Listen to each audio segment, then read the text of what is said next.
Visão e Revisão. Um podcast com foco no segmento das pessoas com deficiência visual. Espaço aberto para as ideias, projetos e empreendimentos. Um olhar atento para o segmento das pessoas com deficiência visual e suas ações e interações junto à sociedade.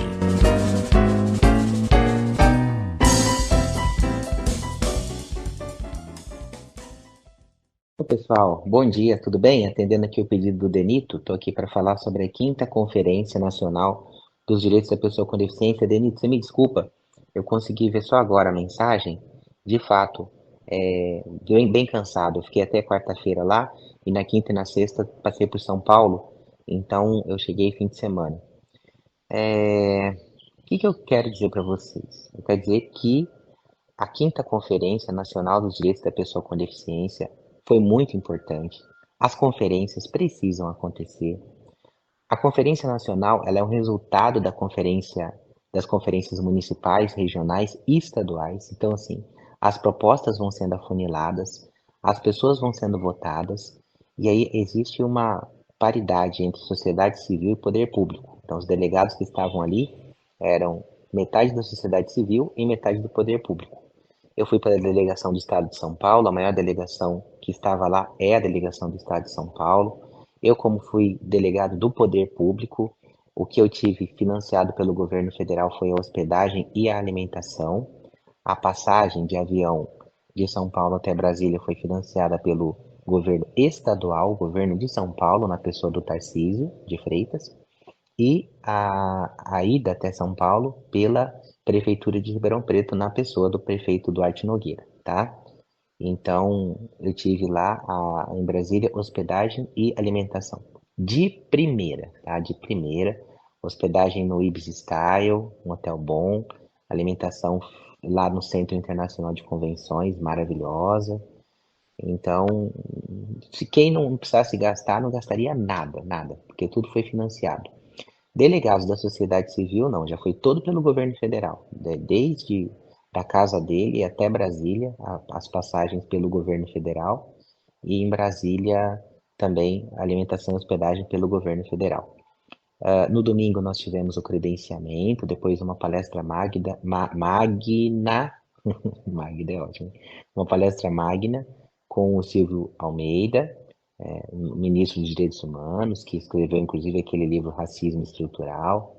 Houveram alguns testemunhos online, inclusive da própria Maria da Penha, né, que foi aquela que propiciou a criação da Lei Maria da Penha, que sofreu violência doméstica e que tem uma deficiência por conta disso.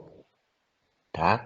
Depois tivemos uma apresentação cultural com um sanfoneiro pernambucano, muito bom, que tocou até com o Nando Cordel, levou lá um pessoal de forró e cantou pra gente. Na segunda-feira, nós tivemos as palestras, né? Tivemos palestras discutindo os eixos temáticos, né? Então, com desembargadores, com juízes, com pessoas com deficiência, com médicos, com pessoas da área política, inclusive ele estava o deputado Wellington Prado, que é o líder da Frente Parlamentar da Pessoa com Deficiência na Câmara dos Deputados em Brasília. Então foi o dia todo discussão dos eixos temáticos, tá? E na quarta, enfim, foram reunidos os grupos de 50 em 50 pessoas para discutir os eixos e sub-eixos. Então eu estava ali no eixo 1, no sub-eixo 1, e foram apresentadas propostas que foram afuniladas. Então, de todas as propostas ali que nós tínhamos, nós escolhemos 6 propostas e escolhemos uma redação com algumas frases para compor a Carta das Pessoas com Deficiência para Brasília, que está sendo redigida. Então, o dia inteiro foi nessas discussões, né, de afunilar e organizar essas propostas. E à noite teve show do paraibano Xangai, cantor, paraibano não, né, acho que ele é cearense, desculpe. Ou ele é cearense ou pernambucano, não me lembro, mas ele não é paraibano, não. Do cantor Xangai. É que ele gravou um disco com o Quinteto da Paraíba, e eu sempre chamo ele de paraibano e o pessoal me corrige, não, ele não é paraibano, não. Bom, e aí na quarta-feira a gente teve, então, a plenária final, com todos votando por manter ou por suprimir as propostas que tinham sido escolhidas. E tivemos também ali o pronunciamento do presidente Lula. Ele foi acompanhado da Simone Tebet e de outros ministros ali, né? Um pronunciamento muito simples, um pronunciamento que eu particularmente esperava mais, né, da fala do presidente Lula. Sinceramente, fiquei um pouco decepcionado. Não sei se ele não tinha sido bem assessorado, se não estava bem preparado para lidar com a situação, mas chamou por 2 ou 3 vezes aquele grupo de pessoas portadoras de deficiência, né, portadores de deficiência. E aí estava com a Janja também, em um determinado momento ali ele disse que ele sabia o que nós passávamos porque nós fazíamos parte das pessoas mais pobres, né? Daqueles mais pobres, que ele também tinha sido muito pobre, que com 7 anos ele tinha ido de Pau de Arara, de Pernambuco para São Paulo, etc, etc. Então ele sempre ligando a deficiência muito à pobreza, né? Ser deficiente é ser pobre. E aí depois ele então pega um discurso e diz assim, bom, como a Janja me disse que vocês têm um bom conhecimento da questão da deficiência, os meus assessores me prepararam um discurso e eu vou ler o discurso que os meus assessores prepararam para mim. Aí ele começou a ler um discurso muito bonito, mas que não era dele, né? Tinha sido preparado pelos assessores. Fiquei feliz dele estar presente e dele ter fomentado junto à equipe dele a realização das conferências, né? Acho que é importante ter esse momento, ter esse lugar de fala, né? E acredito que ninguém sai de um lugar da maneira que entrou. Creio que ele vai, frente a tudo que ele vivenciou ali, ter um conhecimento ainda mais apurado a respeito da pessoa com deficiência, né? Eu só esqueci de mencionar que no domingo, desculpe, na segunda-feira pela manhã, teve também a leitura, né, e a leitura para o conhecimento do regimento interno, tá? Só para deixar isso claro, tá bom? Tiveram outras apresentações culturais, mas de modo geral a conferência foi muito positiva. Tivemos uma grande participação das pessoas com autismo, né?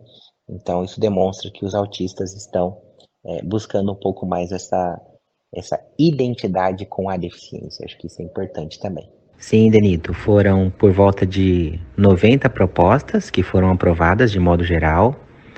Talvez algumas não passem, então talvez no fringir dos ovos vai ficar aí um pouco menos de propostas, mais propostas que falam muito sobre a criação de um fundo nacional para a pessoa com deficiência, falam sobre a unificação da avaliação biopsicossocial, falam sobre a necessidade de acessibilizar a todos os locais que atendem as pessoas com deficiência, principalmente locais públicos.